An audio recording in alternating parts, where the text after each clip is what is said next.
आज हमारा विषय है गणित, जिसमें हम शिक्षक बिंदु के रूप में पहला बिंदु लेंगे घन।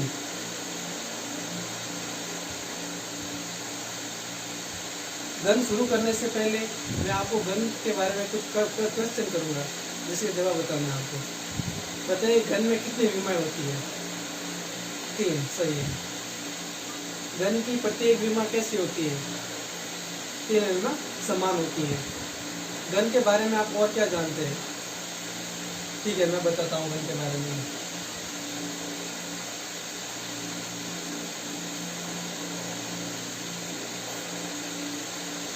पहले तो हम घन का डायग्राम बनाते हैं।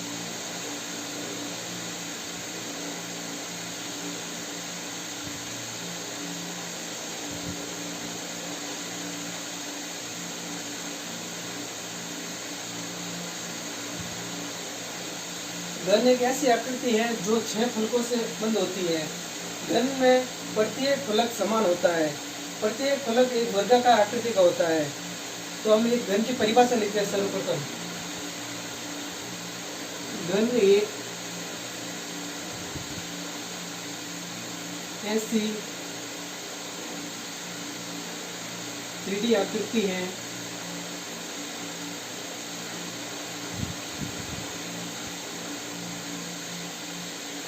जिसका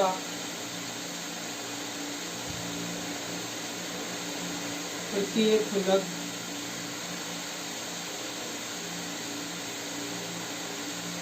वर्गाकार है।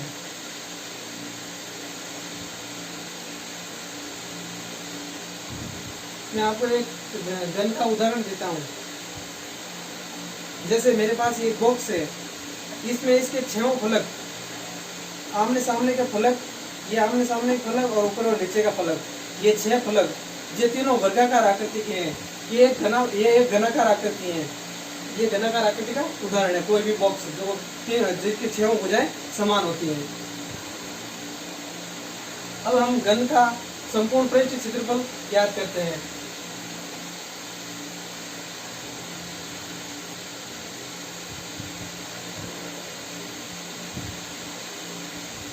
घन की एक भुजा वर्ग के समान होती है, तो एक भुजा वर्ग कहती है, तो वर्ग का क्षेत्रफल होता है भुजा स्क्वायर। जबकि मैंने बताया आपको कि घन में 6 भुजाएं होती हैं, तो एक भुजा का क्षेत्रफल भुजा स्क्वायर है। तो हम घन का संपूर्ण पृष्ठ क्षेत्रफल का क्षेत्रफल निकाल सकते हैं 6 इंटू भुजा स्क्वायर।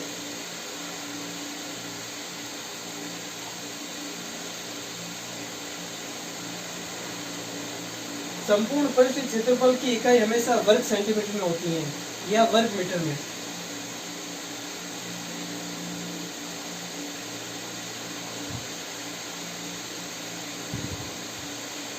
घन का संपूर्ण पृष्ठ क्षेत्रफल का फॉर्मूला हो गया 6 इंटू भुजा स्क्वायर वर्ग सेंटीमीटर। अब हम घन का आयतन ज्ञात करेंगे।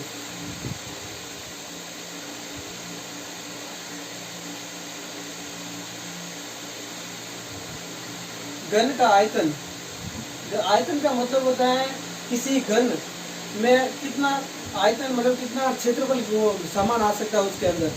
तो हम घन की मान लेते हैं लंबाई L है और चौड़ाई B है और ऊंचाई h है। तो हम घन का आयतन लंबाई इंटू चौड़ाई इंटू ऊंचाई लेंगे। तो इसका फॉर्मूला होगा लंबाई इंटू चौड़ाई इंटू ऊंचाई। ये लंबाई होगी L,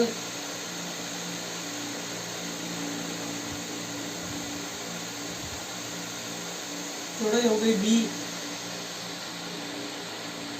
और ऊंचाई हो गई h। तो घन का आयतन होगा लंबाई इंटू चौड़ाई इंटू ऊंचाई, और आयतन की इकाई हमेशा घन सेंटीमीटर या घन मीटर में होती है।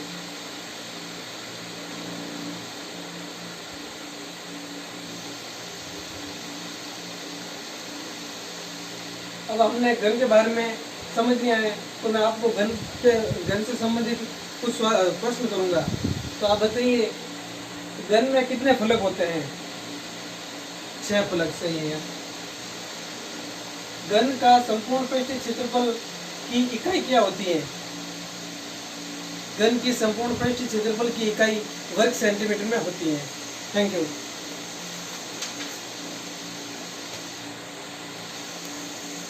अब दूसरा हमारा टॉपिक है घनाभ।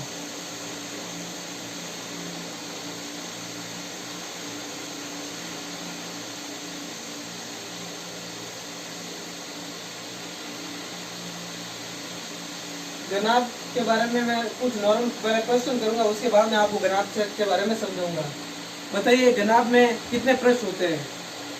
6 पृष्ठ। सही है। घनाभ का प्रत्येक पृष्ठ या प्रत्येक फलक किस आकार का होता है, जिसे हमें गणितीय भाषा में क्या बोल सकते हैं? आयत। सही है। आप घनाभ के बारे में और क्या जानते हैं? नहीं पता? ठीक है, मैं आज आपको घनाभ के बारे में बताता हूँ। सबसे पहले मैं घनाभ की आकृति बताता हूँ आपको। जैसे मैंने ये बॉक्स लिया, जिसकी लंबाई बहुत ज्यादा है, चौड़ाई कम है जिसकी, और ऊंचाई भी कम है। अब ऐसी आकृति जिसकी लंबाई, चौड़ाई और ऊंचाई तीनों अलग हो, उसे हम घन कहेंगे, घनाभ कहेंगे। जबकि घन में तीनों भुजाएं समान होती है, जबकि घनाभ में तीनों माप अलग अलग होती हैं। पहले मैं घनाभ का एक डायग्राम बना देता हूँ।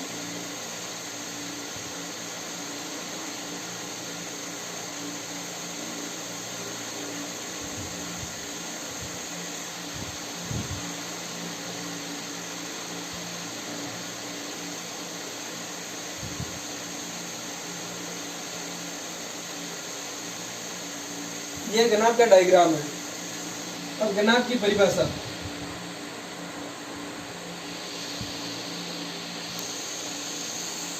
घनाभ एक ऐसी 3D आकृति है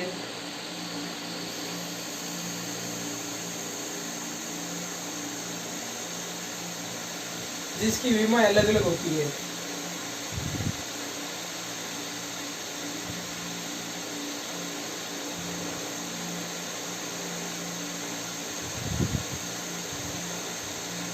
जिसकी विमाएं असमान होती है।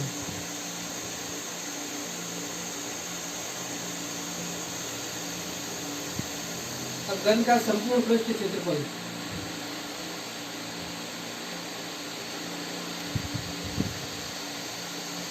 घन का संपूर्ण पृष्ठ क्षेत्रफल। घन का एक फलक आयत के समान होता है, जबकि मैंने बताया घन में 6 फलक होते हैं। तो हम इससे फॉर्मूला निकालेंगे। तो 6 फलक होते हैं, 6 को बाकी लंबाई चौड़ाई को गुणा कर देते हैं। लंबाई इंटू चौड़ाई प्लस चौड़ाई इंटू ऊंचाई प्लस ऊंचाई इंटू लंबाई प्लस लंबाई इंटू चौड़ाई प्लस चौड़ाई इंटू ऊंचाई प्लस ऊंचाई इंटू लंबाई। अब इन 6 फलकों को हम जोड़ देते हैं, तो हमें इससे ये प्राप्त होगा 2 कोष्ठक लंबाई इंटू चौड़ाई प्लस चौड़ाई इंटू ऊंचाई प्लस ऊंचाई इंटू लंबाई। ये हो गया संपूर्ण पृष्ठ का क्षेत्रफल, जिसकी इकाई होगी वर्ग सेंटीमीटर में।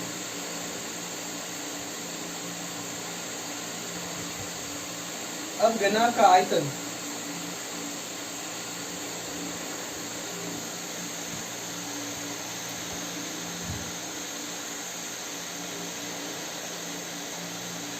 घनाभ में तीनों भुजाएं अलग अलग होती हैं, तो एक भाग लंबाई होती है, दूसरी चौड़ाई, तीसरी ऊंचाई। तो इसका आयतन होगा लंबाई इंटू चौड़ाई इंटू ऊंचाई घन सेंटीमीटर। एक बात आपने नोट की होगी, मैंने घन में भी ये लिखा दिया आपको लंबाई चौड़ाई इंटू ऊंचाई, जबकि आयतन में लंबाई इंटू चौड़ाई ऊंचाई।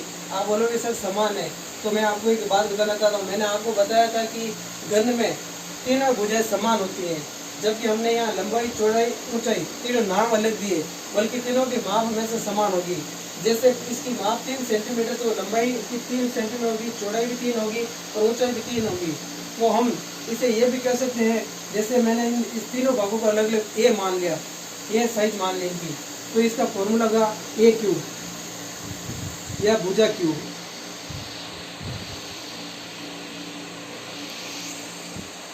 ये बात ध्यान रखना, आयतन में घन का आयतन भुजा क्यूब होता है, लंबाई इंटू चौड़ाई इंटू ऊंचाई, जबकि तीनों माप समान है, इसलिए इसको मैंने ए मान लिया, ए क्यूब बराबर भुजा क्यूब। जबकि घना में तीनों भाग अलग अलग होते हैं, लंबाई इंटू चौड़ाई इंटू ऊंचाई, घन सेंटीमीटर। ये घन और घना ये दो हो गए। अब मैं घना के बारे में कुछ क्वेश्चन पूछ रहा हूँ, जिसके जवाब बताना। बताइए, घना की प्रत्येक फलक किस आकार का होता है? आयताकार, सही है। घना की तीनों विमाएं समान होती हैं या असमान? असमान, सही है। अब हमारा घन घना हो गया। अब हम बेलन के बारे में पढ़ेंगे।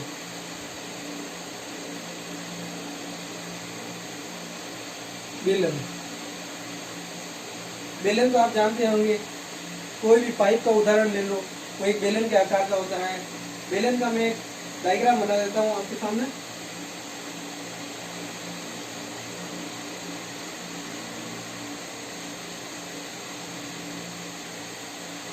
ये बेलनाकार आकृति है, जिसमें ऊपरी और निचली भाग वर्गाकार होते हैं, जबकि बीच वाला भाग इसका वक्र पृष्ठ कहलाता है। इसके उदाहरण के लिए मैं आपको एक उदाहरण बताता हूँ।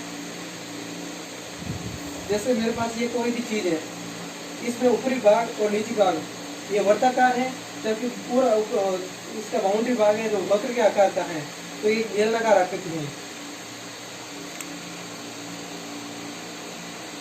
बेलन की परिभाषा सर्वप्रथम, वह आकृति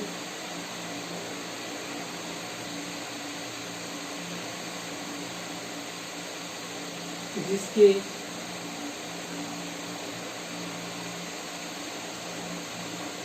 ऊपरी व नीचे वाला भाग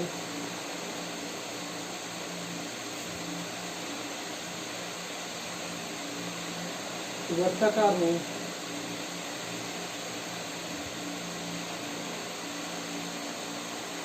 और बीच में वक्र पृष्ठ हो,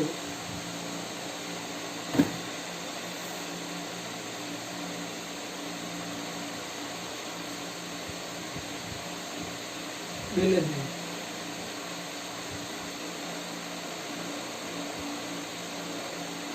बेलन की आकृति आपको पता चलेगी, इस टाइप की बेलन की आकृति है। और बेलन की परिभाषा, वह आकृति जिसके ऊपरी और नीचे वाला भाग वर्ताकार हो और बीच में वक्र पृष्ठ, ही बेलन है। अब बेलन का संपूर्ण पृष्ठ क्षेत्रफल,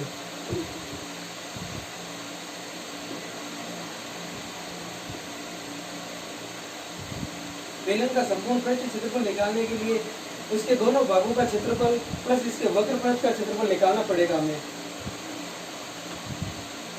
तो सबसे पहले वक्र पृष्ठ का क्षेत्रफल, वक्र पृष्ठ का क्षेत्रफल होता है 2πr(h). सॉरी, वक्र पृष्ठ का क्षेत्रफल होगा 2πr प्लस, ये भी वृत्त है और ये भी वृत्त है, तो दोनों का क्षेत्रफल, ये वृत्त का क्षेत्रफल होता है πr²। तो ऐसे दो दो दो वक्र हैं, तो दोनों का 2πr², 2πr²। अब इसे जोड़ देते हैं हम। 2πr तो कॉमन है, 2πrh, 2πrh प्लस r। ये बेलन का संपूर्ण पृष्ठ क्षेत्रफल हो गया। अब बेलन का आयतन,